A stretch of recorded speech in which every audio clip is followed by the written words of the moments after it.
Para pormire a história de turbotransaction, o possea clic arriba o número de conta diretamente arriba a pantalla principal, ou por abrir o menu de transferência e escolher Transactions History. Essa aquilo de uma vista de detalhes relacionados com toda transação que a debitar ou creditar a conta de meu portfólio de escorrência, incluindo a fecha, descrição e a suma de turbotransaction.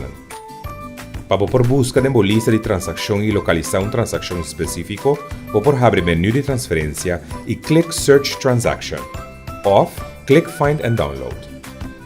Essa aquilo permitiu buscar a transação na fecha que não aguardo executar, o número de conta de beneficiário, uma estimação de suma de transação, o código de referência,